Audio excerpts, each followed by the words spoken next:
Ankita celebrates her birthday on Sunday 6 मार्च 2004। भैया 6 मार्च 2004 को अपना बर्थडे उसने सेलिब्रेट किया, उस दिन क्या था? संडे था। तो अगली बार अपना जन्मदिन रविवार को फिर से कब मनाएगी? अच्छा एक बात बताओ, अगर आप सोच रहे हैं लीप ईयर को रिपीट होने में लगते हैं 28 साल, और 2004 और 28 2032, और 2032 ऑप्शन ही नहीं है, यहां तो कुछ डिफरेंट ऑप्शन है। तो मेरे दोस्त यहां पर पूरा का पूरा कैलेंडर रिपीट होने के लिए नहीं बोल रहा, वो पूरा का पूरा कैलेंडर रिपीट होने के लिए नहीं कह रहा, सिर्फ और सिर्फ एक पर्टिकुलर डे, सिर्फ एक पर्टिकुलर डे। यानी कि 6 मार्च 2004 को, क्वेश्चन बड़ा आसान है कि अगर 6 मार्च 2004 को संडे था, तो दोबारा संडे किस डेट को, किस ईयर को आएगा? 6 मार्च वाले दिन। ठीक है, पूरा का पूरा कैलेंडर रिपीट नहीं करना, सिर्फ पर्टिकुलर एक दिन, और एक दिन तो लीप ईयर और नॉर्मल ईयर का सेम हो सकता है। तो हमें हर इंडिविजुअल ऑप्शन को चेक करना होगा, और जिसके बीच में ऑड डेज की वैल्यू कितनी निकले? 0, बस उसी दिन संडे होगा। अगर मैं 2008 लेता हूं यहां पे, तो क्या ऑड डेज की वैल्यू 0 बनेगी? 2004 और 2008 कितने साल का अंतर? 4 साल का अंतर। लीप ईयर कितने बीच में? 4 और 1 5। ऑड डेज की वैल्यू 0 नहीं बनी। ये कैलकुलेशन डायरेक्ट होगी, पेन पेपर की जरूरत नहीं है इसके लिए। 2009 को लो, अगर मैं यहां पे 2009 लेता हूं, ऑड डेज की वैल्यू कैलकुलेट करना, कितने साल का अंतर? 5 साल का अंतर। बीच में लीप ईयर कितने? हाँ जी, एक लीप ईयर। 5 और 1 6। क्या ऑड डेज की वैल्यू 0 बनी? नहीं बनी, ये भी गया। अगर मैं 2010 लेता हूं, कितने साल का अंतर? 6 साल का अंतर। 6 साल को ऑड डेज में कैसे कन्वर्ट करोगे? Years plus leap year. कितने लीप ईयर हैं? 2004 2008। 2004 लीप ईयर माना जाएगा? नहीं, क्योंकि 6 मार्च है, फरवरी पहले ही निकल चुकी है। तो बीच में कितने लीप ईयर? 6 और 1 7 का मतलब 0। तो अंकिता दोबारा संडे को अपना बर्थडे जो सेलिब्रेट करेगी वो 2010 में करेगी। 2010। कोई डाउट, कोई कंफ्यूजन? तो ये रिपीटेशन ऑफ कैलेंडर का क्वेश्चन नहीं है, ये पर्टिकुलर डे को रिपीट करने की बात कर रहा है। ठीक है, पूरी साल को रिपीट करने की बात नहीं कर रहा। कभी कभी एग्जाम में हम कंफ्यूज हो जाते हैं, है ना, और हड़बड़ाहट में अगर यहाँ पे 2032 आंसर होता तो 2032 लगा देते, जबकि 2032 में भी रिपीट होगा, लेकिन उससे पहले 2010 में ही आ जाएगा। 2032 का तो पूरा कैलेंडर ही सेम होगा 2004 से। पहले फर्स्ट प्रेफरेंस देंगे ना, पहली बार कब रिपीट हो रहा, पहली बार। ठीक है, चलिए next. Kapil is 365 days older than Krishna. Kapil Krishna से 365 दिन बड़ा है। वाइल सुदेश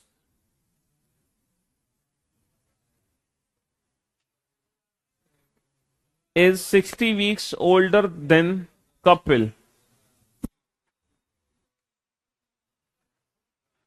जबकि सुदेश कपिल से 60 सप्ताह बड़ा है। If Sudesh was born on Sunday, यदि सुदेश का जन्म रविवार को हुआ, तब कृष्णा का जन्म कौन से दिन हुआ होगा? जी,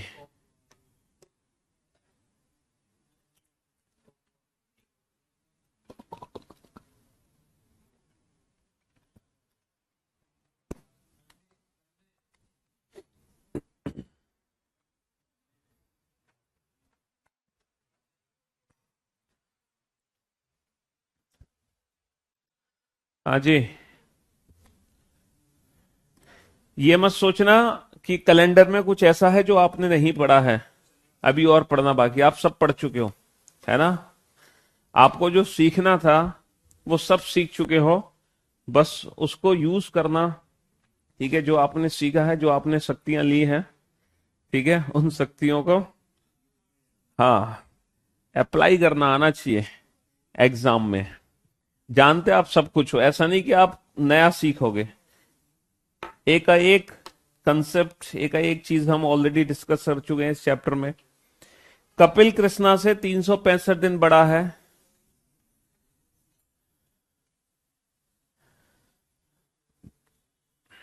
संडे किस किस का आंसर है? Option A.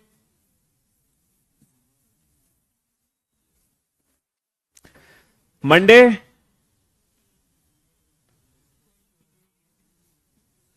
Tuesday, Saturday. मतलब ये है कि कुछ बच्चों को, मतलब अधिकतर को क्वेश्चन ही समझ नहीं आ रहा है, वरना आंसर दे देते अब तक। अरे मेरे भाई, जब कैलेंडर चैप्टर स्टार्ट हुआ था, और इतने दिन, आई थिंक 4 दिन तो हो गए, 4 लेक्चर तो कंप्लीट हो चुके हैं इसमें। यहां पर आपको दिक्कत पता है किससे हो रही है? 365 दिन से और 60 सप्ताह से, है ना? अरे मेरे भाई, आपको ये नहीं पता कैलेंडर में 365 दिन को हम छोटा करके लिख सकते हैं एक। 365 का मतलब क्या है? एक ही तो है। अगर कोई व्यक्ति आपसे 365 दिन बड़ा है तो वो सिर्फ एक ही दिन बड़ा है, क्योंकि 365 में कितने ऑड डेज होंगे? एक ऑड डे होंगे। तो दिन में सिर्फ एक ही दिन का फर्क आना है, 365 दिन का फर्क नहीं आना। ठीक है? तो 365 मत समझो, इसका मतलब कपिल कृष्णा से एक दिन बड़ा है बस, क्योंकि 365 का मतलब कैलेंडर में होता है एक। और 60 सप्ताह का मतलब, 60 सप्ताह का मतलब 0, यानी कि सुदेश कपिल से बड़ा ही नहीं है, सुदेश कपिल के बराबर ही है। यानी कि जिस दिन सुदेश पैदा हुआ उसी दिन कपिल भी पैदा हुआ, क्योंकि कपिल और सुदेश के बीच में कितने ऑड डेज हैं? 0।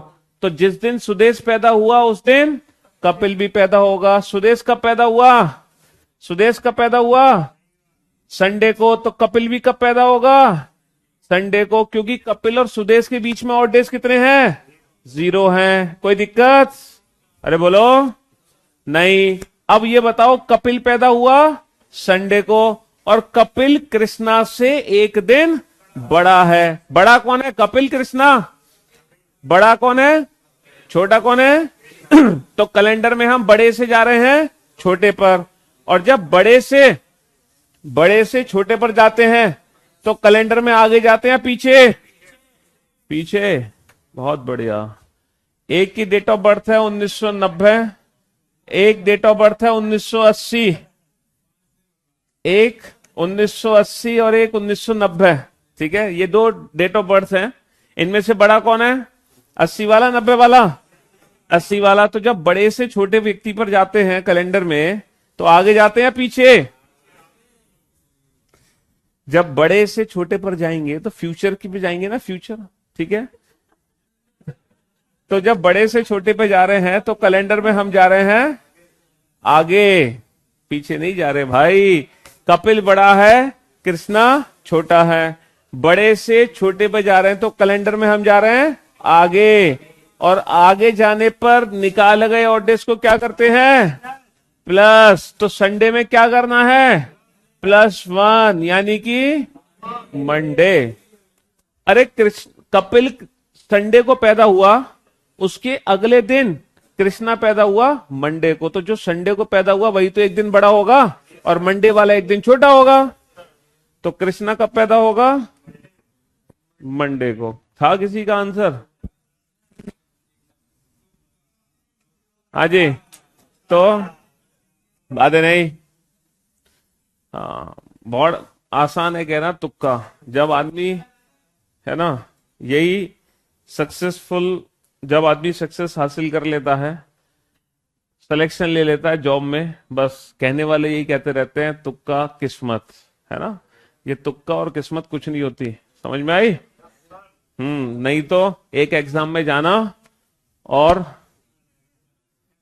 ठीक है, जिसकी पूजा करके जानी है उसकी पूजा करके चले जाना, जिसका आशीर्वाद लेना उसका लेके चले जाना, और तुक्के लगाना, फिर देखना कितने ठीक होते हैं? और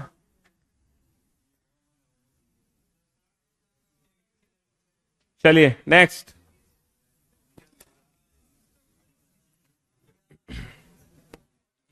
शांति से क्वेश्चन कर लो वरना दिया बुझा देंगे तुम्हारा।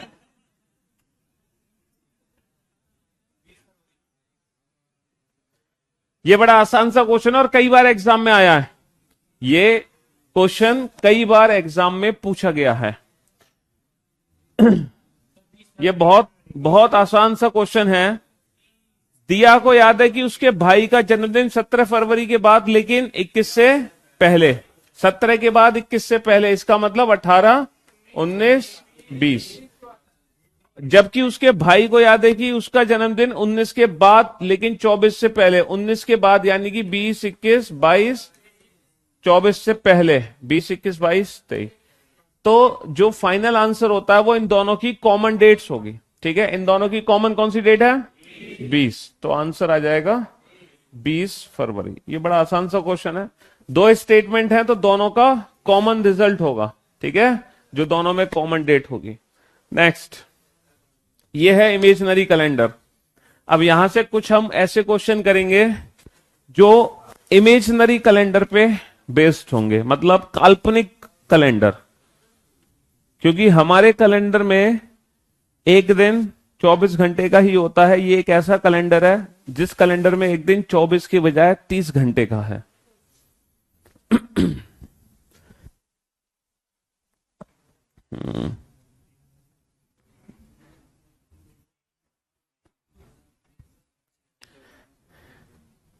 इनके सबके सॉल्यूशन लिख लेना, क्योंकि ये वाली पीडीएफ आपके ग्रुप पे अपलोड करा दी जाएगी।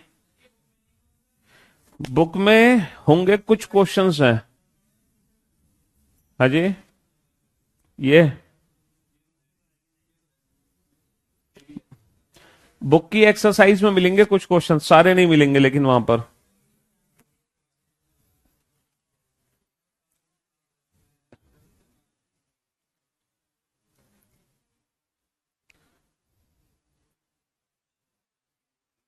सॉल्व करो, पेन पेपर का यूज करो, बिना पेन पेपर के नहीं होगा। इतने फास्ट कैलकुलेशन तुम्हारी नहीं है। मुझे पता है तुम्हें कितने तक पहाड़े याद हैं, कितनी टेबल्स तुम्हें याद हैं, हैं?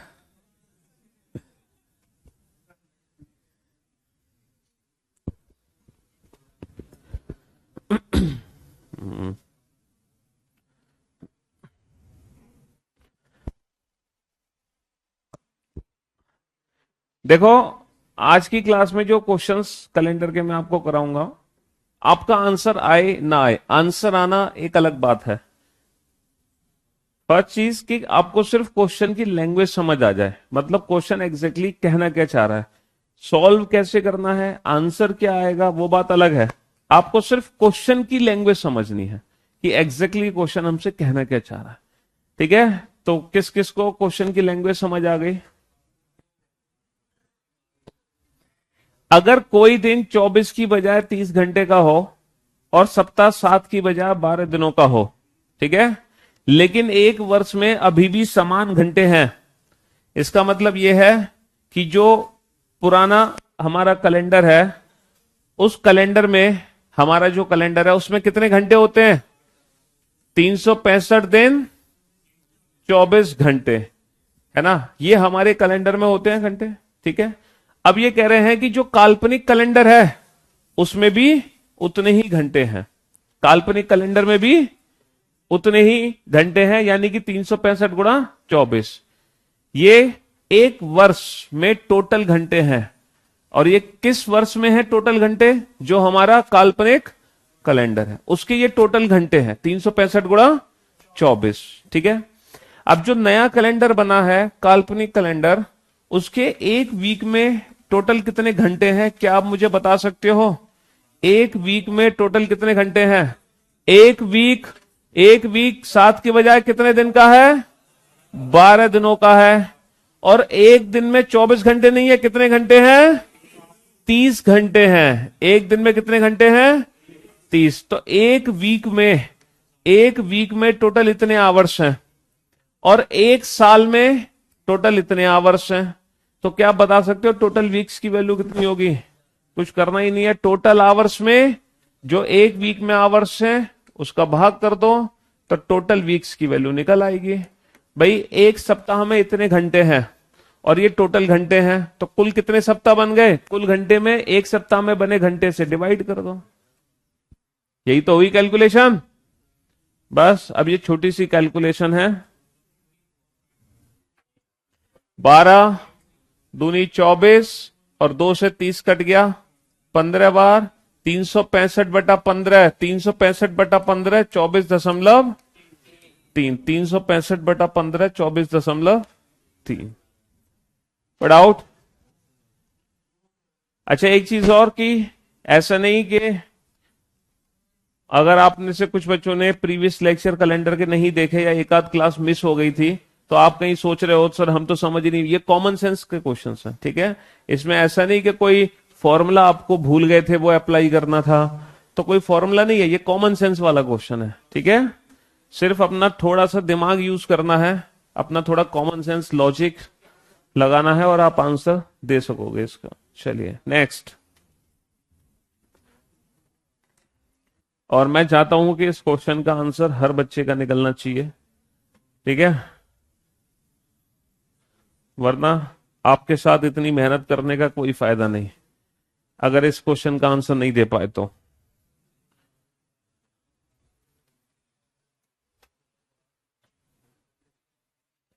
अगर सप्ताह 7 के बजाय 8 दिन का है, 8वां दिन बुधवार और गुरुवार के बीच में नया दिन है, 1 जनवरी 2025 को कौन सा दिन होगा यदि 1 जनवरी 2018 को सोमवार हो।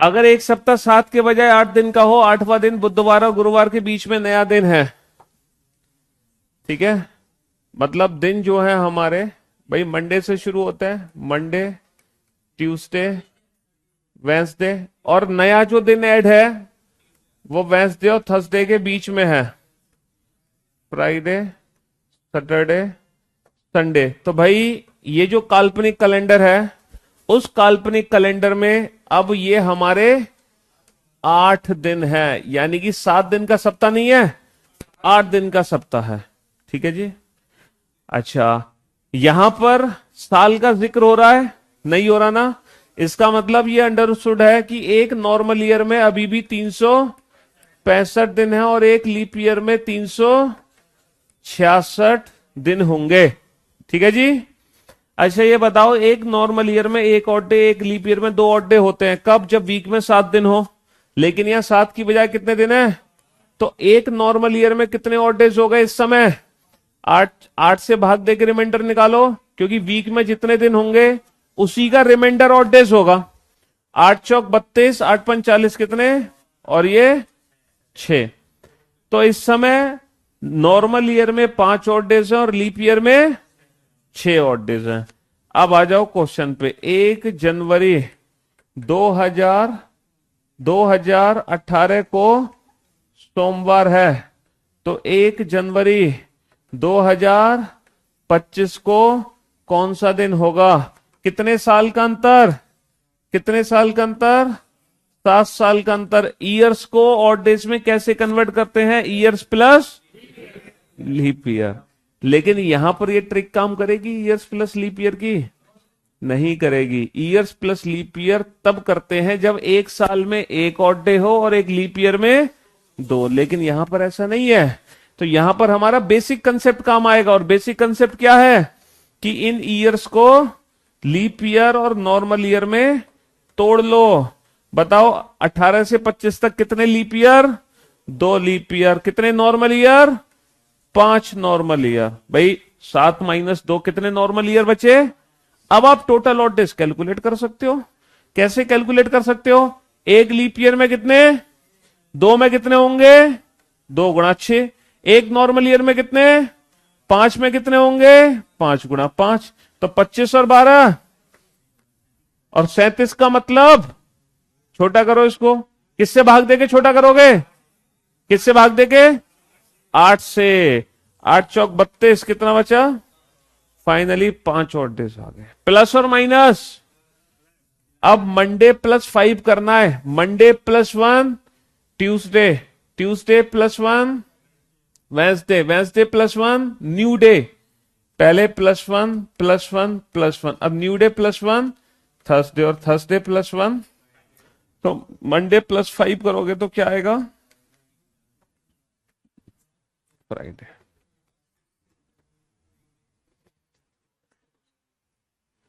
हाँ जी, ये था। ये क्वेश्चन सिर्फ तभी बनाया जा सकता है जब आपने कंसेप्ट के साथ चैप्टर को पढ़ा है। अगर आपने ट्रिक्स याद की हैं, रटा है, तो ये क्वेश्चन कभी बन ही नहीं सकता, क्योंकि हमारे कंसेप्ट क्लियर हैं कि ऑड डेज ही निकालने हैं फाइनली। ऑड डेज कैसे निकालने हैं? ये बेसिक कंसेप्ट होता है कि भाई टोटल जितने साल हैं उसमें लीप ईयर और नॉर्मल ईयर ब्रेक कर दो।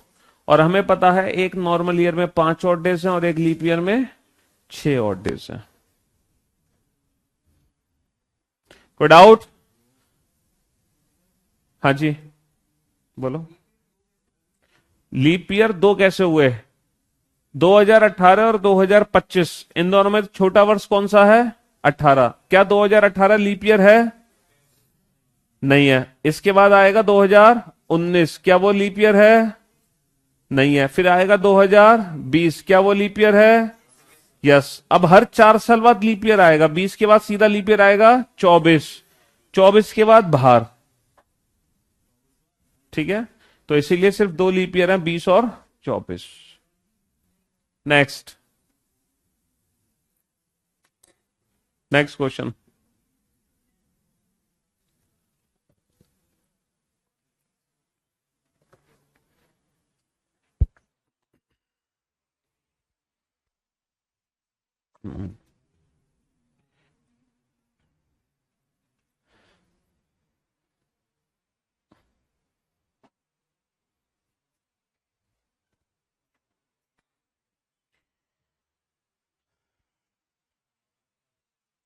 यदि प्रत्येक चौथे वर्ष की बजाय, प्रत्येक चौथे वर्ष की बजाय प्रत्येक दूसरा दिन लीप ईयर हो।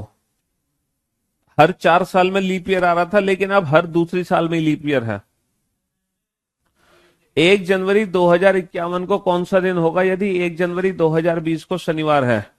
यहां पर ऑड डेज की वैल्यू सेम है भाई। एक नॉर्मल ईयर में एक लीप ईयर में 2 ऑड डेज। ऑड डेज की वैल्यू सेम है। वही ट्रिक लगेगी ऑड डेज कैलकुलेट करने के लिए, ईयर्स प्लस लीप ईयर। लेकिन लीप ईयर की कैलकुलेशन अलग हो जाएगी इस समय। कुछ नहीं होगा। कितने साल का अंतर है 2020 और 51 में? कितने साल का अंतर है 20 और 51 में? 31। अच्छा, 20 तो है लीप ईयर। फिलहाल 20 को छोड़ के अगर मैं 21 और 51 की बात करूं, तो 21 और 51 के बीच में 30 साल का अंतर। 21 और 51 में कितने का अंतर? 30। 30 साल में कितने लीप ईयर हो गए? 15। भाई हर दूसरा वर्ष लीप ईयर है। और यहां पे क्या 2020 ऐसे लीप ईयर काउंट होगा? होगा कि नहीं होगा? तो टोटल लीप ईयर कितने हो गए? 16। हो गया क्वेश्चन। टोटल कितने साल का अंतर? 31। 31 और 16 कर दो ऐड। 31 और 16 कितने हो गए? 47 का मतलब 7 6 42 कितने बचे? 5। प्लस माइनस +5, +5 का मतलब -2, यानी कि -2, यानी कि ये तो विदाउट पेन वाली कैलकुलेशन थी। चलो अब देख लेते हैं क्वेश्चन को। 1 जनवरी 2020 को सैटरडे है। हमें कैलकुलेशन करनी है 1 जनवरी 2051 को कौन सा दिन होगा। ऑड डेज की वैल्यू होती है ईयर्स का डिफरेंस, 31 प्लस लीप ईयर। अब लीप ईयर की वैल्यू डायरेक्ट कैसे निकालेंगे, क्योंकि हर दूसरा वर्ष लीप ईयर है, तो हम 20 को छोड़ देते हैं, 21 मान लेते हैं। यहां पे 21 और 51 में 30 साल का अंतर है, 30 साल में 15 लीप ईयर हो गए, और यहां पे 2020 भी लीप ईयर है, तो टोटल लीप ईयर हो गए 16। बस इतना करना है इसमें। 31 और 16 47, 47 का मतलब 7 6 42, कितने बचे, 5 और डेज आ गए। कैलेंडर में आगे जा रहे हैं पीछे, आगे जाने पर +5, +5 का बेसिकली मीनिंग होता है -2, तो Saturday -2 Thursday, Thursday is the right answer.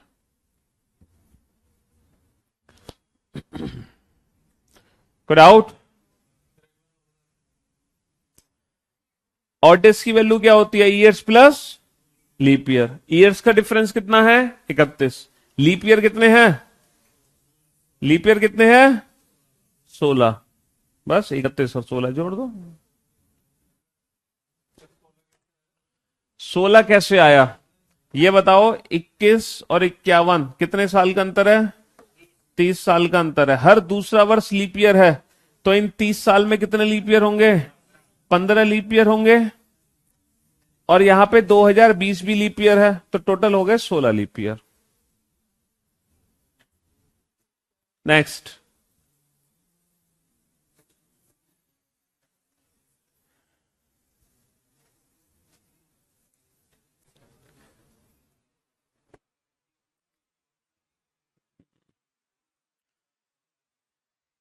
यदि सप्ताह में से रविवार को हटा दिया जाए, Monday, Tuesday, Wednesday, Thursday, Friday, Saturday, बस 6 दिन रह गए। कितने दिन रह गए, 6 दिन।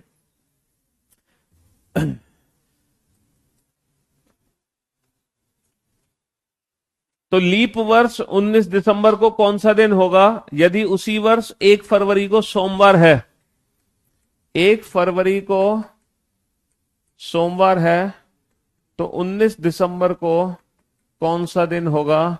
यहां पर जो ऑड डेज कैलकुलेट करने हैं वो मंथ्स के बीच में करने हैं। फरवरी से दिसंबर तक सारे महीने लिख लो। फरवरी में बचे हुए दिन, दिसंबर में दी हुई तारीख। भाई 2 महीनों के बीच में ऑड डेज कैसे निकालते हैं, पहले महीने में बचे हुए दिन, आखिरी महीने में दी हुई तारीख।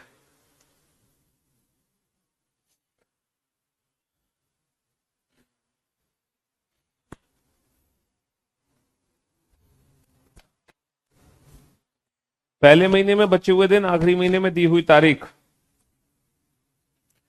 फरवरी में कितने दिन बचे हैं, 28। 29 तारीख की फरवरी है, लीप ईयर है, 28 दिन बचे हैं। 29 - 1, 28 दिन बचे हैं फरवरी में।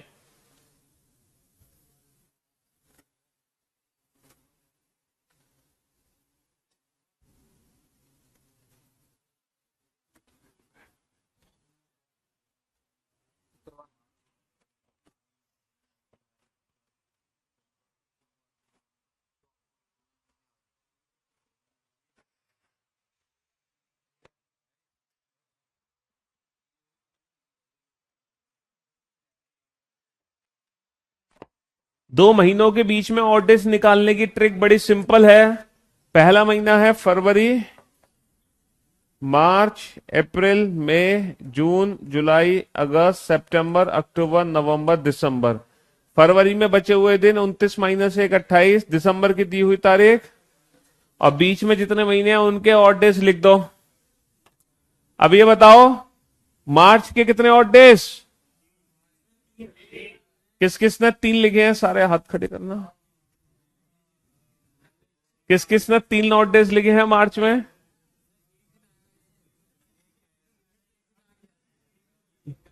कह दो कि सर कितनी भी मेहनत कर लो हमारे साथ कोई फायदा नहीं है, इतना सिखाने का है। ये जो लिखा है ये टाइम पास था, क्यों भाई, ये टाइम पास था। एक वीक में 7 की बजाय 6 दिन है, तो जो ऑड डेज है इस समय वो 7 का रिमाइंडर नहीं है, 6 का रिमाइंडर है। 7 का रिमाइंडर ऑड डेज नहीं है, मार्च के 3 नहीं लिखने, 7 का रिमाइंडर नहीं, 6 का रिमाइंडर लिखना है। वीक में जितने दिन होंगे उसी का रिमाइंडर। 31 पहले ये लिख लो, 31, 30,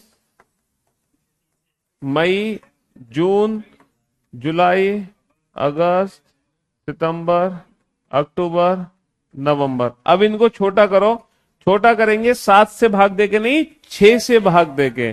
6 चौक 24 कितना बचा, 6 पंजे 30 कितना बचा, 1 0 1 0 1 1 0 1 0। 6 3 18 कितना बचा, ये है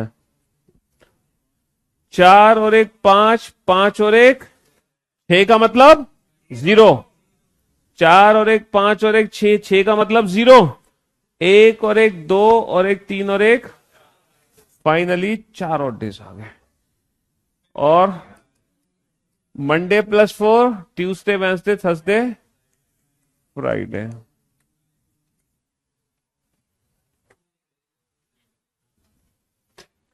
ठीक है, तो यहां पर यही ध्यान देना था कि मंथ के बीच में ऑड डेज पूछे थे, लेकिन वो रिमाइंडर ऑफ 7 नहीं, रिमाइंडर ऑफ 6 होगा।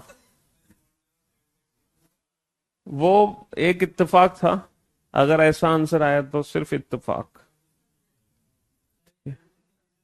हाँ जी, चलिए नेक्स्ट।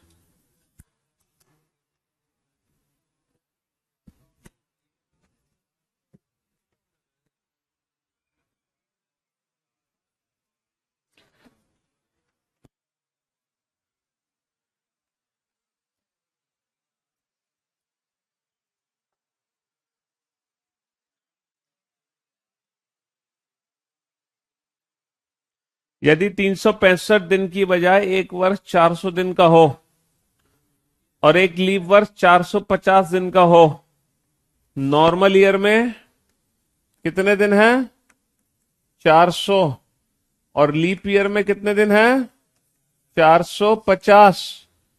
सप्ताह में कितने दिन हैं, 7 ही दिन है। तो ऑड डेज क्या होगा, रिमाइंडर ऑफ कितना आया, 7 का शेषफल, 7 पंजे 35, बचे 5 7 कितना बचा, 7 6 42, 3 7 चौक 28 कितना बचा। यानी कि कोई फर्क नहीं पड़ा। ये सिर्फ आपको डराया गया कि एक साल में 400 दिन और एक लीप वर्ष में 450, लेकिन हमें उससे कोई फर्क नहीं पड़ा। क्यों नहीं पड़ा, क्योंकि अभी भी एक नॉर्मल ईयर में एक ऑड डेज है और एक लीप ईयर में 2 ऑड डेज है, जो पहले होते थे अभी भी है। तो चाहे साल में कितने भी दिन हो, उससे कोई लेना देना नहीं है। क्वेश्चन क्या पूछा है, यदि वर्ष 2021 के पहले दिन, पहला दिन मतलब 1 जनवरी 2021 को कौन सा है, थर्सडे, तो वर्ष 2031 के पहले दिन क्या होगा, तो 1 जनवरी 2031 को कौन सा दिन होगा।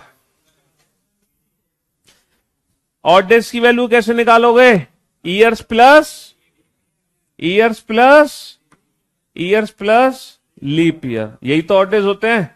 अच्छा, ईयर्स प्लस लीप ईयर क्यों कर रहे हैं हम, यस, क्योंकि ये 1 और 2 है, तो सीधा ईयर्स प्लस लीप ईयर कर सकते हैं, तो यही आंसर है।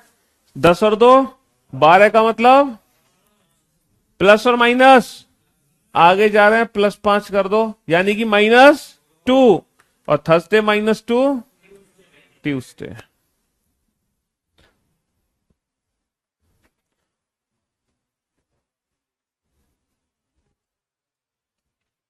कोई डाउट,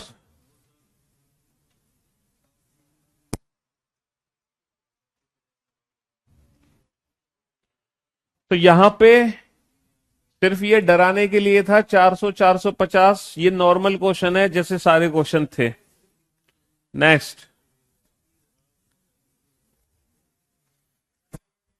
हाँ जी, कौन सा वाला, ये तो नॉर्मल क्वेश्चन है, ये भूल जाओ। 400 और 450 से कोई लेना देना नहीं है, सिर्फ ये क्वेश्चन है कि 1 जनवरी 2021 को थर्सडे है, तो 1 जनवरी 2031 को क्या होगा। और ईयर्स का जब डिफरेंस होता है तो ऑड डेज कैसे निकलते हैं, ईयर्स प्लस लीप ईयर। तो 10 और 2 12, 12 का मतलब 5, क्योंकि 7 का शेषफल कितना होगा, 5 और थर्सडे +5 कर दो ट्यूसडे। चलिए, एक कंपनी में सभी सोमवार और रविवार को छुट्टी थी, सारे संडे मंडे ऑफ। यदि एक माह सोमवार से शुरू हुआ और वो 31 दिन का था तो कितनी छुट्टी हो गई भाई साहब?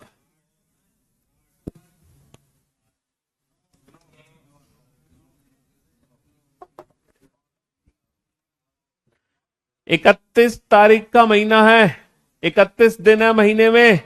31 दिन के महीने में कितने दिन 5 बार आते हैं? कितने दिन 5 बार आते हैं? पहले 3 दिन 5 बार आते हैं 31 तारीख के महीने में। पहला दिन क्या है? पहला दिन मंडे, दूसरा ट्यूसडे, तीसरा। तो इस महीने में मंडे ट्यूसडे वेंसडे ही ऐसे हैं जो 5 हैं। मंडे ट्यूसडे वेंसडे ही 5 हैं, बाकी सब कितने हैं? 4। तो इस महीने में सभी मंडे और संडे की छुट्टी है। तो मंडे कितने हैं इस महीने में? लेकिन संडे कितने हैं इस महीने में? संडे 5 नहीं होंगे, क्योंकि मंडे ट्यूसडे वेंसडे ये 3 दिन है 5, बाकी सारे दिन कितनी बार आएंगे? तो 5 और 4 8 नहीं, 9 आंसर आएगा। ठीक है भाई, सारे मंडे सारे ट्यूसडे ऑफ है, तो टोटल मंडे और टोटल संडे काउंट कर लो। टोटल मंडे कितने हैं? 5, क्योंकि पहली तारीख का दिन मंडे है और जो पहला दिन है वो 5 बार आएगा। कोई डाउट? ये वही कंसेप्ट है कि महीने में कोई भी दिन कितनी बार आता है, उसी से सॉल्व हो रहा है क्वेश्चन। नेक्स्ट,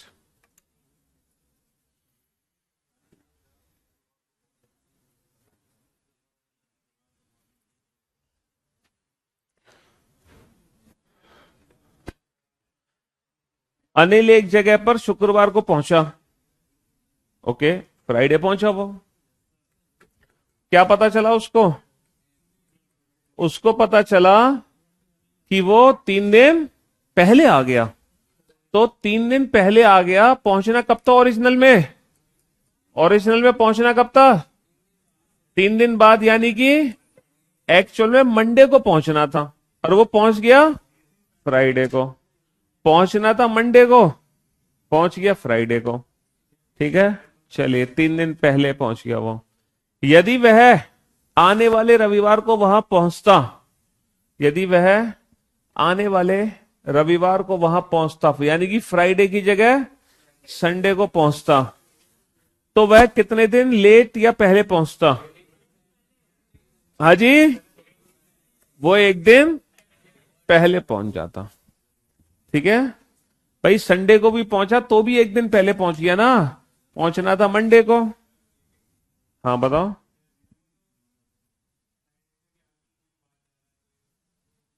कहां जा रहा है? हाँ हाँ, नहीं, Anil reached a place on Friday.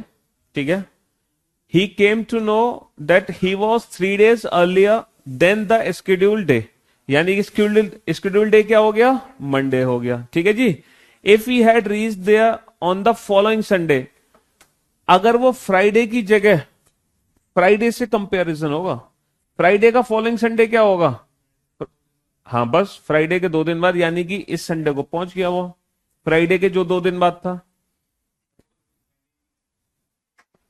ठीक है, चलिए नेक्स्ट।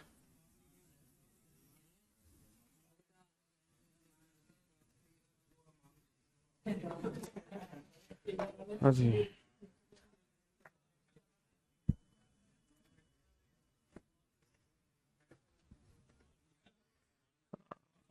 नाम भी एग्जाम में इसीलिए दिए जाते हैं, तुम्हारा मेंटल लेवल चेक करने के लिए। हैं, कहीं तुम किसी का नाम सुन के खो गए हैं, तो पहले ही टेस्टिंग हो जाती है। नहीं, वो कौन सी मूवी थी उसकी, अजय देवगन वाली, बहुत पुरानी, मामा ठाकुर।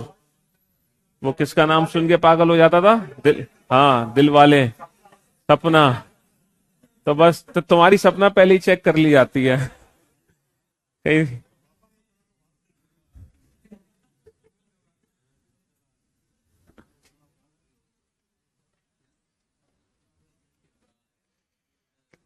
मानुषी को याद है कि चित्रा का जन्मदिन 10 जुलाई के बाद परंतु 17 से पहले था। 10 के बाद 17 से पहले यानी कि 11 से 16 के। परंतु विशाखा को याद है कि चित्रा का जन्मदिन 15 के बाद 27 से पहले यानी कि 16 से 26। दोनों की कॉमन डेट क्या है? 16 जुलाई। 27 जुलाई से, यदि 10 जुलाई को वीरवार था भाई, 10 तारीख का क्या है? थर्सडे। तो हमसे पूछा है 16 को क्या होगा? भाई बर्थडे कब है? 16 तारीख को। जो दोनों की कॉमन डेट होगी उसी दिन तो बर्थडे होगा। कॉमन क्या है? 16। 16 को बर्थडे है, 10 का दिया है थर्सडे, 16 को क्या होगा? प्लस 6 का मतलब -1, प्लस 6 का मतलब -1। ठीक है जी, बेस्ट है। कोई डाउट? नेक्स्ट। हाँ,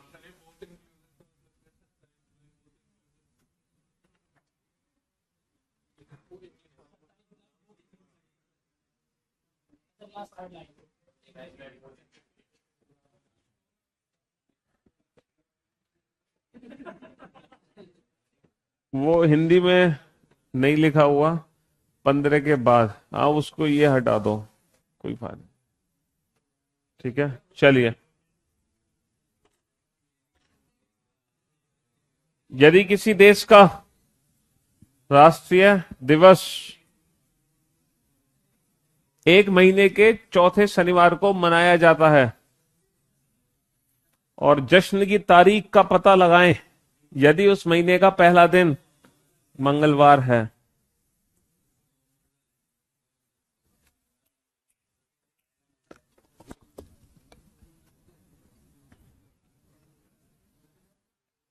यस,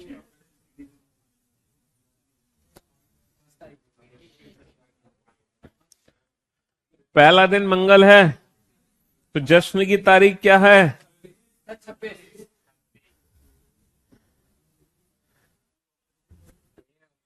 सेलिब्रेट कब हो रहा है? Fourth Saturday. सेलिब्रेट कब हो रहा है? फोर्थ। तो पहला सैटरडे कब आया ये तो पता लगाओ, फिर चौथा सैटरडे भी पता चल जाएगा। भाई 1 तारीख को मंगलवार है, 2 को बुधवार होगा, 3 को गुरुवार होगा, 4 को शुक्रवार होगा, 5 को। तो उस महीने में जो पहला सैटरडे होगा वो 5 तारीख को होगा, और जो सेलिब्रेट हो रहा है वो फोर्थ सैटरडे, चौथे सैटरडे को हो रहा है। तो अगर 5 तारीख को शनिवार है तो चौथा सैटरडे कब आएगा? भाई दूसरा सैटरडे कब आएगा? 12 तारीख को। हर 7 दिन बाद आएगा ना। दूसरा 12 को, तीसरा 19 को, चौथा 26 को। तो 26 को सेलिब्रेट हुआ क्योंकि चौथे सैटरडे को सेलिब्रेट हुआ, और 26 तारीख को होगा चौथा सैटरडे। पहला है 5 तारीख को। ठीक है जी, नेक्स्ट।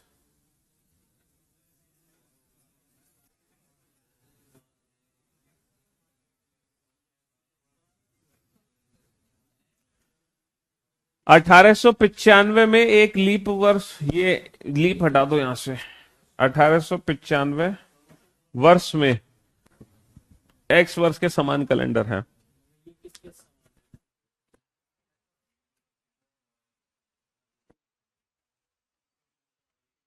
अरे रिपीटेशन ऑफ कैलेंडर है। 1895 का कैलेंडर किस वर्ष के समान है? 11 साल नहीं जोड़ सकते, पता है ना, क्योंकि वो सेंचुरी क्रॉस होगी जो लीप ईयर नहीं है। 1900 के समान होगा। कितने साल का अंतर प्लस लीप ईयर, क्या वैल्यू 0 बनी? कितने साल का अंतर प्लस लीप ईयर? भाई 95 और 1900, 95 और 1901 में 6 साल का अंतर, और 95 और 1901 के बीच में एक लीप ईयर है 1896। बस 6 और 1 7 का मतलब, तो जो कैलेंडर 1895 का था वही सेम कैलेंडर 1901 का। यहां पर वो वाली ट्रिक काम नहीं करेगी 6-11 वाली, क्योंकि हम वो सेंचुरी क्रॉस कर रहे हैं जो लीप ईयर नहीं है। नेक्स्ट, ये क्वेश्चन है खतरनाक वाला, इसको तो समझ लो, बस उतनी ही कृपा कर दो मेरे ऊपर।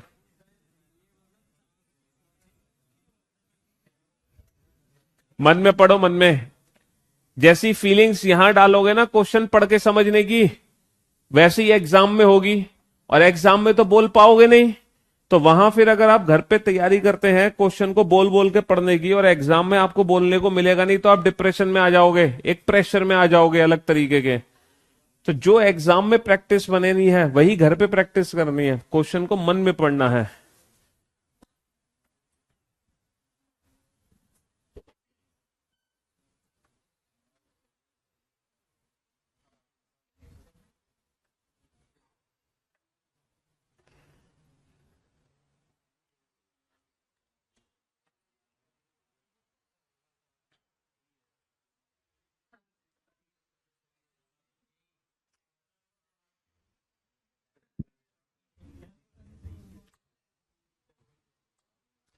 इसमें कोई ऐसा नहीं कि कैलेंडर चैप्टर आपने मुझसे पढ़ा या नहीं पढ़ा, ये सिंपल कॉमन सेंस का क्वेश्चन है आपका मेंटल लेवल चेक करने के लिए। इसमें कोई फॉर्मूला नहीं लगना है किसी भी प्रकार का, even odd days, what days, leap year, कुछ यूज नहीं होना है इसमें।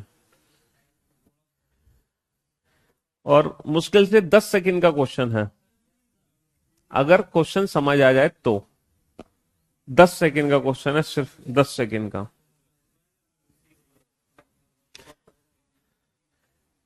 चलो मैं एक बार पढ़ता हूं इस क्वेश्चन को। मैं उस सदी में पैदा हुआ था जिसमें पिछली सदी का आखिरी साल लीप ईयर था। सिर्फ एक सेंटेंस पढ़ा मैंने, मैं उस सदी में पैदा हुआ जिसमें पिछली सदी का, मतलब अभी हम 21वीं शताब्दी में हैं, तो हम 21वीं शताब्दी में पैदा हुए, तो हमसे पिछली शताब्दी कौन सी थी? 20वीं, जो कि एक लीप ईयर थी, जो कि एक लीप ईयर थी। तो अगर कोई 1405 में पैदा होगा, ये कौन सी शताब्दी है? ये कौन सी शताब्दी है? 15वीं, इससे पहले 14वीं, क्या वो लीप ईयर है? ये कौन सी शताब्दी है? 16वीं, इससे पहले क्या वो लीप ईयर है? ये कौन सी शताब्दी है? कौन सी? इससे पहले 16, क्या वो लीप ईयर है? बस आंसर, कुछ करना ही नहीं है। मैं उस सदी में पैदा हुआ जिससे पहले लीप ईयर था, और वो सिर्फ 1605 है और कोई है ही नहीं। बताओ भाई, मैं उस सदी में पैदा हुआ था जिसमें पिछली सदी का आखिरी साल लीप ईयर था, तो इससे पिछली सदी 16वीं सदी थी जो कि लीप ईयर थी। ठीक है, मेरा जन्म सदी के पहले लीप वर्ष के बाद हुआ, तो पहला लीप वर्ष कौन सा था? 1604। 1604 के बाद हुआ पैदा, यानी कि 1605 में। लेकिन वो पढ़ने की जरूरत ही नहीं थी, पहली लाइन ने ही आंसर दे दिया, सिर्फ और सिर्फ इस लाइन ने आंसर दे दिया। मेरा जन्म का वर्ष क्या है? पहली 2 लाइन से ही आंसर आ गया हमारा 1605। कोई डाउट? हाँ जी, समझ आ गया क्वेश्चन? हाँ, तो इसमें कोई फॉर्मूला, कोई ट्रिक, कुछ नहीं लगना था। ये क्या लिखा हुआ है? एडी। एडी, और ये आपने सुना होगा कैलेंडर में एडी और बीसी, इसका मतलब पता है? Before century. बिफोर सेंचुरी नहीं, बिफोर क्राइस्ट। Before Christ. भाई इसको हिंदी में बोलते हैं ईसवी, और इसको बोलते हैं ईसा पूर्व, है ना? हाँ सही तो कह रहे हैं, हंस क्यों रहे हो? ईसा मसीह, ठीक है, ये ईसा मसीह से बना है। जो हमारा ग्रेगोरियन कैलेंडर है, इंग्लिश कैलेंडर, जो जीसस थे उनके जन्म से पहले को बीसी बोलते हैं। अगर कहीं लिखा हो 100 बीसी, है ना, 535 बीसी, इसका मतलब क्या है कि ईसा मसीह के जन्म से 535 साल पहले की बात हो रही है। ईसा मसीह के जन्म से 100 साल पहले की बात हो रही है। ठीक है, इसको बीसीई भी बोलते हैं, before common era, before common era. ठीक है, और एडी को सीई भी बोलते हैं, कॉमन एरा, एना, एनो डोमिनाई। ठीक है, ये इसकी फुल फॉर्म होती है एडी की एनो डोमिनाई। ये जो हमारा वर्ष है 16 मार्च ना आज, तो ये एडी ही है 16 मार्च 2023। ठीक है, ये एडी, इसका मतलब पता है क्या है? आज ईसा मसीह के जन्म को 2023 वर्ष हो चुके हैं। ठीक है, 2023 का मतलब क्या है? 2023 साल पहले ईसा मसीह का जन्म। ये जो डेट हम पढ़ रहे हैं ग्रेगोरियन कैलेंडर, ये ईसा मसीह के जन्म से ही रिलेटेड है। पहला जो दिन था 1 जनवरी 1 एडी, उस दिन ईसा मसीह पैदा हुए थे, है ना। 1 जनवरी 1 एडी, 1 जनवरी 1, ये भी क्वेश्चन एग्जाम में कई बार आ चुका है। 1 जनवरी 1 एडी को कौन सा दिन था? तो 1 जनवरी 1 एडी का मतलब है एक, मतलब साल का पहला दिन, मतलब जिस दिन से हमारा कैलेंडर शुरू हुआ। तो उस दिन क्या था? मंडे था। तो 1 जनवरी 1 एडी को मंडे था। ठीक है, चलिए कैसे, किसको? हाँ, रिमाइंडर से निकाल लो। 1 जनवरी 1 एडी को रिमाइंडर से निकाल लो स्टैंडर्ड मेथड से। यहां से लीप ईयर काउंट करने, वो ऑड डेज काउंट करने शुरू करो। जनवरी का कितना लिखोगे? 1। साल, साल 0, क्योंकि इससे 1 कम लिखते हैं ना, तो 1 ऑड डे आ गया, यानी कि पहला दिन, दैट इज मंडे। चलिए नेक्स्ट, 5 क्वेश्चन और है, फटाफट से कर लो।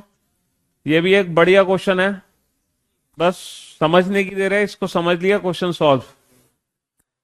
वर्ष 1900 XY की पहली जनवरी, 1 जनवरी 1900 समथिंग कोई है एक वर्ष, और वर्ष 1900 PQ की पहली जनवरी, 1 जनवरी 1900 PQ,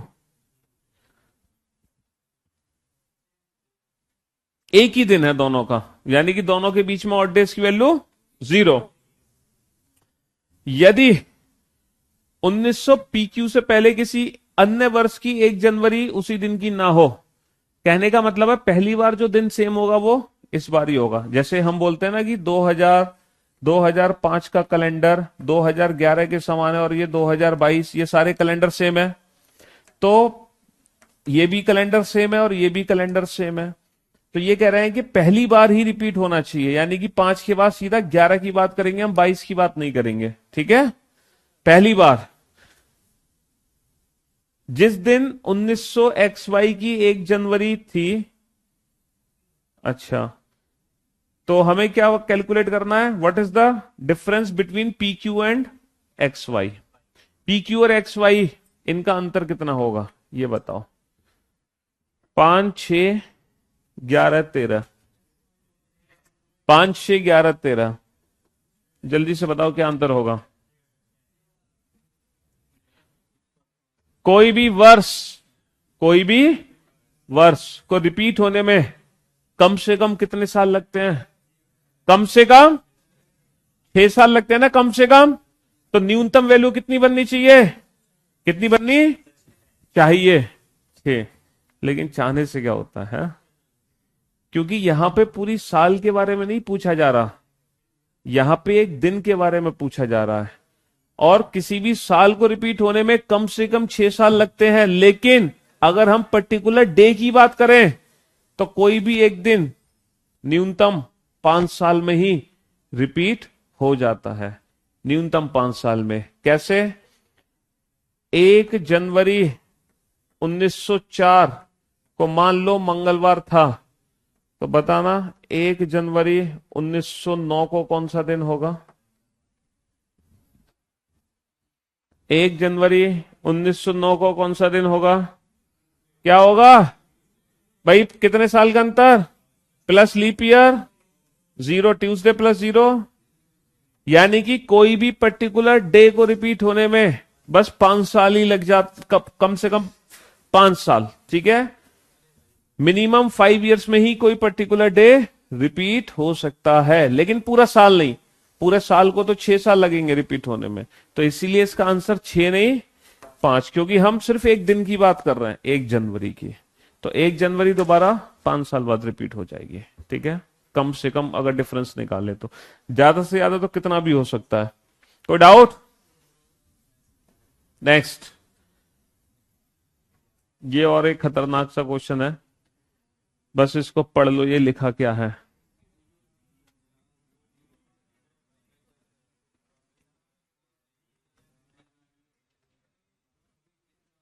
आइए,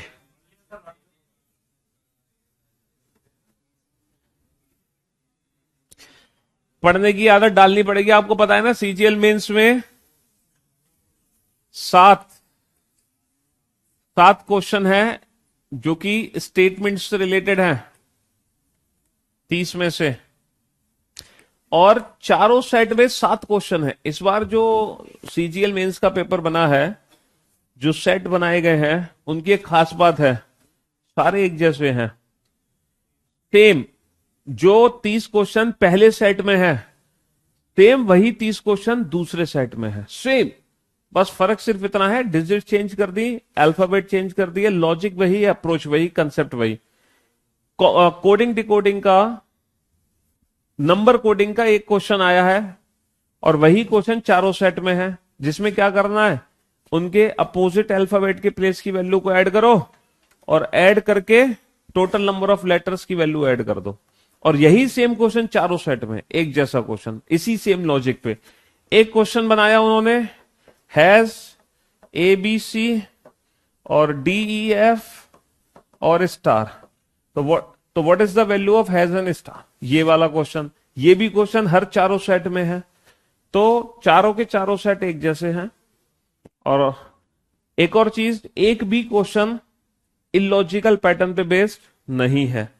और उन्होंने साफ साफ लिखा है, जैसे हमने वो पढ़ा था ना कोडिंग डिकोडिंग चैप्टर, तो उसमें कुछ इलॉजिकल टाइप क्वेश्चन हमने कराए थे, तो उन्होंने साफ उस लॉजिक पे लिख दिया कि ऐसा लॉजिक हमें सोचना ही नहीं है इस तरीके से। ऐसे ही नंबर वाले क्वेश्चन में जो एनालॉजी के क्वेश्चन होते हैं, तो कभी कभी क्वेश्चन में हम लॉजिक क्या बना देते हैं एनालॉजी में, अगर इलॉजिकल पैटर्न से हम देखते हैं, तो हम 7 और 2 को ऐड करके 9, 8 और 2, तो यहां पर भी उन्होंने साफ साफ मना किया हुआ है कि हमें इसको 72 को 72 ही कंसीडर करना है, 72 कंसीडर। तो जो भी है, पेपर एकदम लॉजिकल बना था, ठीक है, कोई भी लॉजिकल क्वेश्चन नहीं, सारे क्वेश्चन सही थे। तो 7 क्वेश्चन उन्होंने स्टेटमेंट वाले दिए।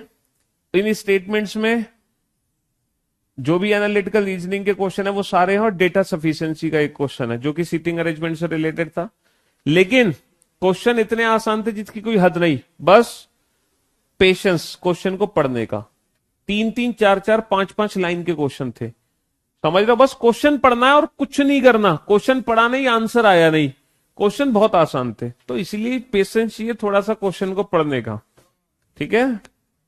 हाँ जी, मंडे तो ऐसे आंसर दे रहे हो, ऐसे क्वेश्चन भी समझ लिया, सॉल्व भी कर लिया है। यहां तो बात हो रही है सिर्फ क्वेश्चन को पढ़ने की, पढ़ पा रहे हो कि नहीं। तुमने तो आंसर भी दे दिया। चलिए, आइए हम दिनांक को DD, MM, YYY प्रारूप में व्यक्त करते हैं, जहां DD महीने, ये तो पता ही है। चलो, यदि 20वीं शताब्दी में सभी 8 अंक एक के साथ अंतिम संभावित तिथि रविवार है,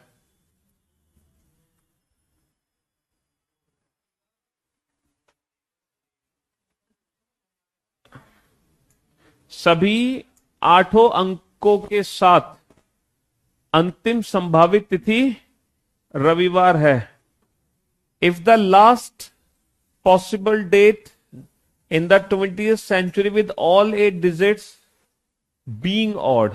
अच्छा, सभी 8 अंक विषम, सभी 8 अंक विषम होने चाहिए। कहने का मतलब यह है कि 20वीं शताब्दी की, पहले तो आप ये बताओ 20वीं शताब्दी की आखिरी तारीख क्या है? आखिरी तारीख क्या है? 31 दिसंबर 2020, ये 20वीं शताब्दी की आखिरी तारीख है। अब आप लोग वो आखिरी तारीख बताओ 20वीं शताब्दी की, वो तारीख बताओ आखिरी, ठीक है, जिसमें ये 8 की 8 डिजिट ऑड हो। जैसे कि ये तो ऑड है, ये भी ऑड है, ये भी ऑड है, लेकिन ये इवन है। सॉरी, हाँ 2000, हाँ 31 दिसंबर 2000। अब आप इस 20वीं शताब्दी की वो डेट बताओ, लास्ट वो डेट जिसमें ये सारी की सारी डिजिट्स क्या होनी चाहिए, ऑड होनी चाहिए। ये ऑड है, ये ऑड है, ये भी ऑड है, लेकिन ये इवन हो गई, ये भी इवन है, ये भी सब इवन है। वो तारीख बताओ जिसमें सारी के सारे नंबर्स क्या हो, ऑड हो, और वो लास्ट डेट होनी चाहिए, उसके बाद कोई वैसी डेट नहीं बननी चाहिए। वो डेट कौन सी हो सकती है? अच्छा एक बार बताओ, यहां से शुरू करते हैं।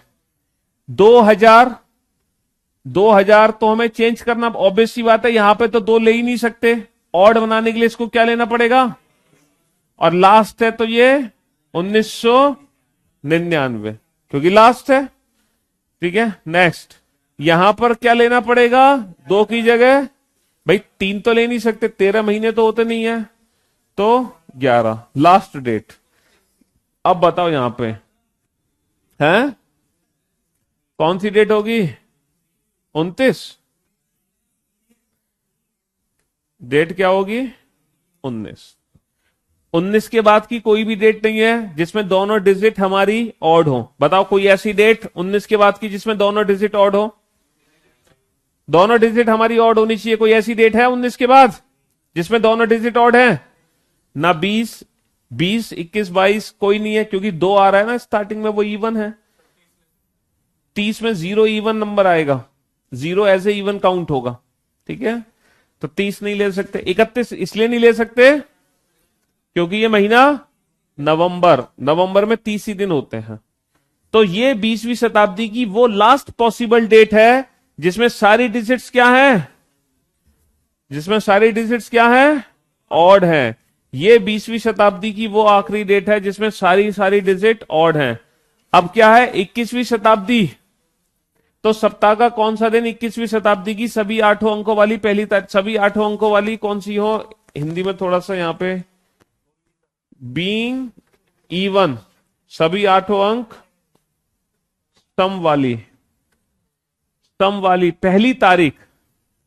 तो भाई पहली तारीख है, ये 0 ले लिया, 1 तो ले नहीं सकते, 2 ले लिया। अच्छा ये 0 ले लिया, 1 तो ले नहीं सकते, 2 ले लिया। और 21वीं शताब्दी है 2001 से शुरू हो गई, तो 1 नहीं ले सकते, लेकिन यहां पे 2002। तो ये क्वेश्चन बन गया सीधा सीधा कि 19 नवंबर 1999 को क्या है, 19 नवंबर 1999 को क्या है, कौन सा दिन दे रखा है, संडे। तो हमसे पूछा है 2 फरवरी 2002 को कौन सा दिन होगा। बेसिकली रेफरेंस कैलेंडर का क्वेश्चन है जो काफी घुमा फिरा के पूछा गया। क्वेश्चन सिर्फ इतना है कि 19 नवंबर 1999 को अगर रविवार है तो 2 फरवरी 2002 को कौन सा दिन होगा। ठीक है अब तो कैलकुलेट कर ही सकते हैं। नेक्स्ट, यदि किसी वर्ष, हाँ जी किसको, 19 क्वेश्चन है, हाँ जी ये तो बना ही नहीं है, तुम देख ही गलत रहे हो। डेट तो बनी है 19 नवंबर 1999।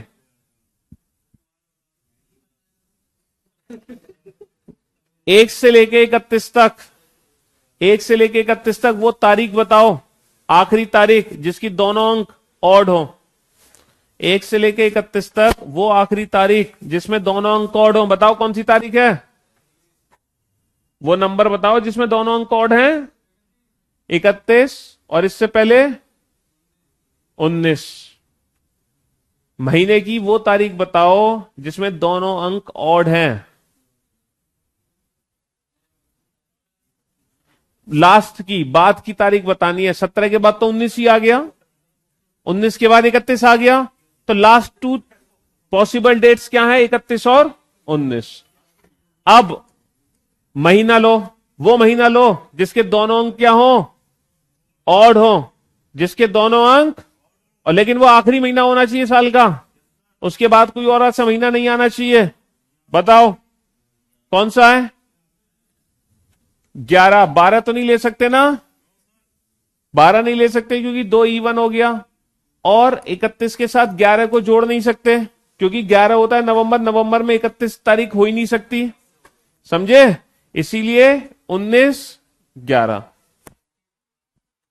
ठीक है, अब वो वर्ष बताओ जिसके चारों अंक ऑड हो, चारों अंक ऑड हो, तो बताओ कौन सा वर्ष बनेगा वो? 1999। 2000वीं शताब्दी की बात कर रहे हैं। 2000वीं शताब्दी का मतलब है जो 1901 से शुरू है, 2000 पे खत्म है, और वो आखिरी का वर्ष चाहिए। इन दोनों इन 100 साल में वो आखिरी का वर्ष ढूंढो जिसकी चारों डिजिट ऑड हो, और वो वर्ष यही निकल के आएगा। ठीक है, सोचना आराम से घर पे इसके बारे में। यदि किसी वर्ष, 3 क्वेश्चन और हैं, शांति से इनको कर लो, फिर कल से नया चैप्टर शुरू करेंगे और वो कल ही बताएंगे। हाँ, यदि किसी वर्ष के अक्टूबर के महीने में ठीक 4 सोमवार हैं और 4 शुक्रवार हैं, कोई वर्ष है अक्टूबर में 4 मंडे हैं और 4 ही फ्राइडे हैं, ठीक है जी, तो उस वर्ष के 20 नवंबर को सप्ताह का कौन सा दिन होगा? अब आप बताओ 20 नवंबर को कौन सा दिन होगा? 20 नवंबर को कौन सा दिन होगा? देखो, 20 नवंबर और 20 अक्टूबर के बीच में ऑड डेज कैलकुलेट कर लो। 20 नवंबर और 20 अक्टूबर के बीच में कितने ऑड डेज होंगे? अक्टूबर में 1 अक्टूबर का दिन पता करो। 1 अक्टूबर, हाँ, अक्टूबर में कितने दिन बचे? 31 - 1। नवंबर में दी हुई तारीख 30 और 20 50 का मतलब 1, इनके बीच में 1 ऑड डेज है। अब आप ध्यान से सुनना मेरी बात। अगर 20 नवंबर को संडे है, अगर 20 नवंबर को संडे है, तो 1 अक्टूबर का दिन क्या होगा? Sunday -1, Sunday -1। अगर 1 अक्टूबर को मंडे है, सॉरी, अगर 20 नवंबर को मंडे है तो 1 अक्टूबर को संडे। अगर ट्यूसडे है तो मंडे, और अगर वेंसडे है तो ट्यूसडे। अब आप मुझे एक बात बताओ, अगर 1 अक्टूबर को सैटरडे है, अक्टूबर है 31 का दिन, 31 तारीख के महीने में पहले 3 दिन 5 पर आएंगे। अगर 1 अक्टूबर को सैटरडे है तो सैटरडे, संडे, मंडे, ये तीनों हो जाएंगे 5, जबकि अक्टूबर में 5 मंडे नहीं है, यानी कि ये क्रॉस। अगर 1 अक्टूबर को संडे है तो संडे, मंडे, ट्यूसडे, ये तीनों हो जाएंगे, और मंडे 5 हो नहीं सकते, तो ये भी क्रॉस। मंडे कितने हो गए? 1 अक्टूबर का मंडे है तो मंडे, ट्यूसडे, वेंसडे, ये तीनों हो जाएंगे 5, और मंडे 5 हो नहीं सकते। इसका मतलब 20 नवंबर को इन चारों में से वेंसडे ही हो सकता है, उसके अलावा कोई दिन हो ही नहीं सकता। ये क्वेश्चन ऑप्शन डिपेंडेंट है। अगर हम 20 नवंबर का संडे ले रहे हैं तो 1 अक्टूबर को सैटरडे आएगा, जिसकी वजह से मंडे 5 हो जाएंगे। अगर हम 20 नवंबर का मंडे ले रहे हैं तो 1 अक्टूबर को संडे आएगा, जिसकी वजह से 5 मंडे होंगे, तो 5 मंडे हो नहीं सकते। ठीक है जी, नेक्स्ट। 31 के एक महीने में ठीक 4 गुरुवार हैं और 4 रविवार हैं, तो पहला दिन क्या होगा उस महीने का? 31 तारीख का कोई महीना है, उसका पहला दिन पता करो। शर्त यह है कि थर्सडे और संडे ये दोनों होने चाहिए इस महीने में 4, बस इतनी सी शर्त है। तो पहला दिन क्या होगा? तो पहला दिन क्या होगा महीने का? ये भी क्वेश्चन ऑप्शन डिपेंडेंट है। अगर पहला दिन मंडे है, अगर पहला दिन मंडे है तो दूसरा, तीसरा, तो मंडे, ट्यूसडे, वेंसडे ही इस महीने में 5 होंगे। ये तो 5 नहीं है, तो भाई यही आंसर है। अगर पहला दिन मंडे है तो मंडे, ट्यूसडे, वेंसडे ही 5 होंगे बस। अच्छा, अगर वेंसडे है पहला दिन तो वेंसडे, थर्सडे, फ्राइडे 5, जबकि फ्राइडे, थर्सडे 5 हो नहीं सकता। अगर पहला दिन फ्राइडे है तो फ्राइडे, सैटरडे, संडे 5, संडे 5 हो नहीं सकते। अगर पहला दिन सैटरडे है तो सैटरडे संडे मंडे 5, तो संडे 5 हो नहीं सकते। ठीक है जी, ऑप्शन डिपेंडेंट था। ये वाला क्वेश्चन बड़ा प्यारा क्वेश्चन है, इसको और सॉल्व कर दो बस। बहुत अच्छा क्वेश्चन है ये। इन अ ईयर एन, वर्ष एन में, वर्ष एन में वर्ष का 320वां दिन, कोई एक वर्ष है एन, उसका 320वां दिन, 320वां दिन क्या है? गुरुवार है। तो वर्ष n+1 यानी कि इसका अगला साल का 206वां दिन भी गुरुवार है। तो वर्ष n-1 यानी कि इससे ठीक पहले का 168वां दिन क्या होगा?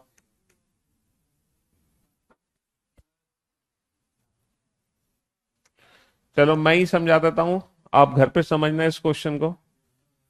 मुझे एक बात बताओ, एक कोई पर्टिकुलर ईयर है, ठीक है, जिसका 320वां दिन थर्सडे है, उसके अगली साल का 206वां दिन भी थर्सडे। ऐसा कब पॉसिबल है? जब बीच में ऑड डेज की वैल्यू 0 आ जाए, जब बीच में ऑड डेज की वैल्यू 0 आ जाए।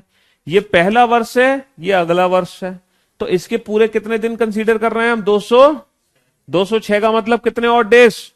7 से भाग करके रिमाइंडर निकालो, 7 दूनी 14 बचे 6, 7 6 42, कितने बच गए? 7 दूनी 14 बचे 6, 7 8 7 नीम 63 बचा कितना? 3 आ गया। तो इसके जो ऑड डेज है वो 3। अब इसके जो ऑड डेज है, ठीक है, वो कितने होने चाहिए ताकि वैल्यू 0 बन जाए? 4 होने चाहिए। बहुत बढ़िया। अब बताओ वो 4 ऑड डेज हैं, तो वो ऑड डेज की वैल्यू 4 कैसे निकलेगी? 7 का भाग देके रिमाइंडर निकालना है, तो 7 का भाग 320 में दे दूं मैं? है क्या 7 का भाग 320 में दे दें? किस में देंगे? इस साल के बचे हुए दिनों में। भाई ये साल का 320वां दिन है थर्सडे, और जब हम साल के 320वें दिन से अगली साल के 206वें दिन पे पहुंचेंगे, तो हम इस साल के बचे हुए दिन को क्रॉस करेंगे। अब इस साल में कितने दिन बचे हैं ये कैसे पता चलेगा? या तो 365 में से घटाओगे या 366। 365 में से घटाओगे तो कितने दिन बचेंगे? 45। 366 में से घटाओगे तो कितने बचेंगे? हमारे ऑड डेज कितने आने चाहिए? 3 यहां पे आ चुके हैं, यहां पे कितने आने चाहिए? 4। अब बताओ 4 ऑड डे कब आएंगे, इससे या इससे? है 46 से। इसका मतलब ये एक 100% लीप ईयर है। ठीक है जी। अब आ जाओ यहां पर, ठीक है, ये हमें पता चल गया लीप ईयर है। तो अब n-1 से n तक टोटल ऑड डेज की वैल्यू निकालो। अब बचे हुए दिन किस में लेंगे हम? 168वां दिन दे रखा है, ठीक है, 168वें दिन से 320वें दिन तक पहुंचना है, तो इसमें क्या लेंगे हम? बचे हुए दिन। अब बचे हुए दिन के लिए इसको कितने में से घटाएंगे? 365 या 66? 66 में से क्यों नहीं? क्योंकि ये लीप ईयर है, इससे ठीक पहले नॉर्मल ईयर ही होगा। तो 365 में से अगर मैं 168 को घटा दूं तो कितना बचा? 15 - 8 7 97, और इसके आ जाएंगे 300, टोटल 320, 197। तो टोटल कितने आ गए? 7 11 5 7 7 49 7 21, कितना बचा? 6 बचा। अब ये बताओ कैलेंडर में पीछे जा रहे हैं, तो पीछे जाने पर क्या करेंगे? -6। -6 का मतलब +1 यानी कि फ्राइडे।